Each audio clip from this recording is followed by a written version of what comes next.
talk about the anatomy of thoughts just for a little bit, because you think about it in terms of your physical body, but let's talk about what a vibration is, what energy is, what a thought is, and what an emotion is.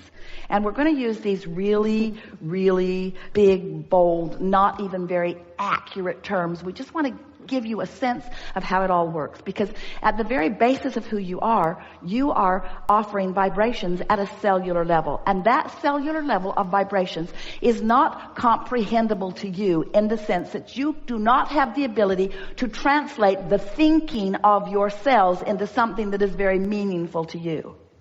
In other words, there's no psychological conversation that's going on that's going to be very meaty for you. It's not a political discussion.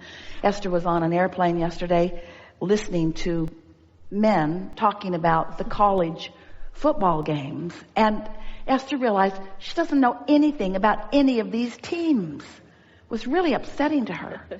She just wished that they would talk a little bit about some team that she knows. Just throw out one name I know, but no. It was all these things that Esther's never focused on, and Esther thought, I need to brush up on my college football, because if I'm going to eavesdrop, I need to be in the loop a little bit, because this conversation just sounds like blah, blah, blah, blah, blah, blah, blah to me. It was not meaningful at all to Esther. Well, there are a lot of things that are not meaningful to you because you don't have enough momentum going about them. And until you have some momentum going, it's not very meaningful. So you get to choose the things that are meaningful to you. So there are things that are going on in your physical body, points of attraction, that really are not of any of your concern, because it's a language that you don't need to articulate into anything very specific. But the cells of your body are collectively, in a sort of mass consciousness way, emitting a consensus of how they're doing, which you can feel emotionally. So if you are looking for evidence of feeling good and finding even the slightest evidence, and then you are taking that emotion of feeling good and you're actually commenting on it, I feel good. Ooh, I feel good in my body today. Now you've increased the momentum of that. Are you getting a sense of what we're talking about? And that's what you want to do relative to all subjects all day, every day. Add emphasis to the ones that feel good and de-emphasize the ones that feel bad by taking your attention from them. And then watch what happens. If you are monitoring manifestations, and at that point making your statements of how you're doing, the momentum is already too far down the road and you have very little control. But when you start caring about the way you feel, and you are caring about the emotions, and you are deliberately taking something that feels a little good and focusing on it until it increases and becomes more, before you know it, and we're talking about days really, manifestations of things that you have been wanting for a very long time will begin being realized by you in your experience. And at those realization points, you're going to then say, well, I guess I've been getting this right. And so that's just the process. Try it a little. Try to feel for the feeling of fun just for a few days and watch what happens in your life. Try to feel for a feeling of appreciation just for a few days and watch what happens in your life. Show yourself how you have come closer to who you are with these general thoughts. You didn't trip over. Esther's been talking a lot about what she's tripping over. She said to at least 5 members of her staff, maybe not the mobile crew, but the home crew, I'm tired of tripping over that. Let's do something about that. I don't want to trip over that anymore. I don't want to trip over that anymore. Well, she didn't even realize she was saying, I don't want to trip over that, until she tripped over that. And now that she's tripped over that, around the world, she tripped over that. It's got her attention. I'm going to stop saying I'm going to stop tripping over that. I'm not going to trip over that. Scotty said, oh, I'm really sorry about that. And Esther said, I create my own reality. Damn it. I create my own reality. Nobody's responsible for anything that happens to me. Everything that comes to me is as a result of what I've got going on vibrationally. Don't you love knowing that? And don't you love manifestations that explain to you what you've got going on vibrationally? Don't you love that? Mm-hmm. Would you really want it to be any other way? No. And don't you love knowing that it's all for you? Doesn't it feel good to be in that spotlight? Yes, don't you like being in that spotlight where everything that is occurring in your experience is a reflection of what you're doing vibrationally, what you're doing emotionally, how you are tending to your own point of attraction? You're powerful. You're powerful. And the trajectory of your deservability is more powerful than Esther can even find words to explain to you. It's time for you to just chill out and have more fun and make it simpler, and don't bring with you all the stuff that you've picked up along your physical trail. Just stand in your now and reach for the best feeling thought that you can find here and now, and watch what begins to happen. Esther is certain that this avalanche, and it is, of extraordinary, and they are, manifestations in her life experience are happening now because of her few weeks of sitting with her notebook and deciding to focus for 15 or 20 minutes unconditionally. To find a feeling without needing something to have produced it. To start at the basis of her vibrational anatomy, whatever that means, and start in that neutral place and just see if well-being ensues from that. Just giving herself a chance to grow something that feels good by not starting with something that feels bad. By not beginning the day by solving a problem, by not beginning the day by answering emails, by not beginning the day by trying to clean up the things you're tripping over, by not beginning the day in the hole. Instead, beginning in that neutral place and just letting the universe show you the goodness that will come to you if you start in that neutral place, you see.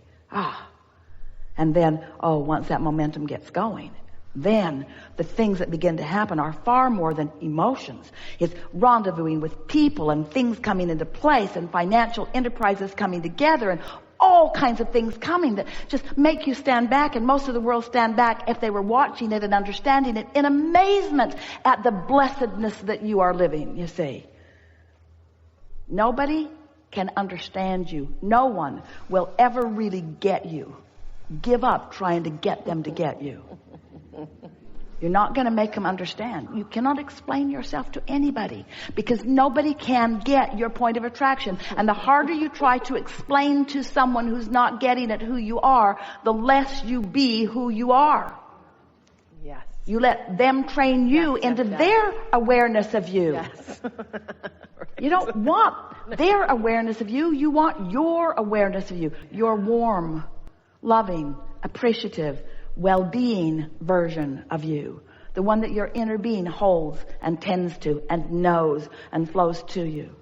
You see, here's the reason that a conversation like this, we know, is so helpful to you. Once you hear this enough, you'll be in the middle of some momentum that isn't pleasing to you, and you will realize why the momentum is there. And when you have conscious realization, now you're in control. It's like, sometimes it feels like it would be prudent. That's what your parents told you in the beginning. Drive slowly. Well, you don't always want to drive slow, and sometimes it isn't even the best idea to drive slow. Don't get out on a thoroughfare where people are really moving and drive slow. You're more of a problem when you're driving slow than if you're up to speed with what's going on around you. And so when you realize that you are in control of your experience, we just want you to know the faster you're moving, the faster the momentum is, the more happy you really are going to be in the experience. But you don't want to drive fast before you have control of your vehicle. You want to drive according to the conditions. How's that? You want to drive according to the conditions. So if the roads are slippery, or if there's a lot of congestion, you drive according to the conditions. You don't press on the accelerator when you're going downhill on the San Francisco streets. In other words, you drive according to the conditions. So that's what you're doing. We want you to deliberately, cognitively, deliberately flow your vibrations according to the conditions. We want you to be aware of what's going on around and go as fast as you can go vibrationally according to the conditions. Yes. So how does that fit in with unconditional love? If we're asking you to drive according to the conditions, so what condition is it that we're talking about? The way you feel. If you're really angry, they teach you this all day, every day. If you're angry, do you want to get in the car and drive off in your anger fit? That's never a good idea, is it? Isn't that almost always when something goes wrong? When you're in that place? Do you believe that you can be in control of the way you feel? Yes. Under all conditions? Yes. No, not under all conditions yet. But eventually, you can be in control of the way you feel under all conditions. So, does it matter that you're not in control under all conditions? If a condition comes and you're not in control of the way you feel, is it a problem? Isn't that the way you become in control of your conditions? Isn't it just all by practicing it? By finding the feeling place of it? Yes. Does it bore you when we present to you such a simplistic approach to life that it all boils down to how you feel and you have control over how you feel? And do you want to argue with us in your mind about that? Because there are people in your life that make it really hard for you to feel the way you want to feel. Well, those people are the most significant people in your life experience. Because if you are able to show yourself that you can feel the way you mean to feel unconditionally by caring about how you feel so much that you manage your vibration earlier until you get the momentum going, then you've got it made. So controlling your vibration is all about momentum. And momentum is all about starting at the early stages. It's about how you get it started. That is the reason that you were born into this physical time-space reality where there is slumber. That's the whole point of your slumber. While you sleep, your momentum subsides. And every time you come back into consciousness, you have the then new fresh slate, the new ability to push the reset button and to find a vibration that feels good to you. And it is our promise to you. If you will find it and consciously acknowledge that you have found it and focus upon it with the deliberate intent of continuing to feel the feeling, the momentum of it will increase until you will not be living a boring life. It will not be boring. We're not trying to get you to go back into no thought, no thought, no thought. What we are wanting to help you do is to go back into no resistance, no resistance, no resistance, knowing that law of attraction will then pick up the pace until there will be momentum that will lead you or lead everything that you want directly to you. You are supposed to be living the manifestations that you want. You're supposed to be living all of those manifestations. You haven't sifted through life and put all of those things into your vibrational reality, into your vortex of creation for no reason. You've put it there for the reason that it must continue to grow. It is illogical. It is wrong for you to have put things into your vortex that are not being allowed by you to come to your realization, to your actualization. That's the thing that's causing you all of your stress. 100% of your negative emotion exists because you have created a reality that you are blocking yourself from. It's not because somebody else is preventing it, and it's not because you've done something wrong, and it's not because of this condition or this condition or this condition. The only reason that you feel any negative emotion at all is because you are expanded beyond what you are right now willing to allow.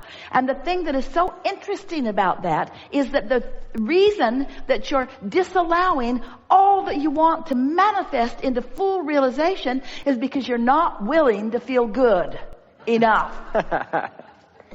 You're not willing to feel good. Oh no, I shouldn't feel good over that. That lady is sick and that person doesn't have enough money and it's selfish. There's this going on and it's just not normal. It's just not normal. People would think I was nuts if they knew that I'm just happy all the time with all this stuff going on. And we say, gotta give up what anybody else thinks. And you gotta care about how you feel. And then watch the momentum of your life pinpoint accurately for you the perfection, the brilliance, the worthiness, and the blessedness of who you are. And Esther did not know that a month ago like she knows it now, because she had not had the benefit of a magnificent manifestation punctuating her point of attraction.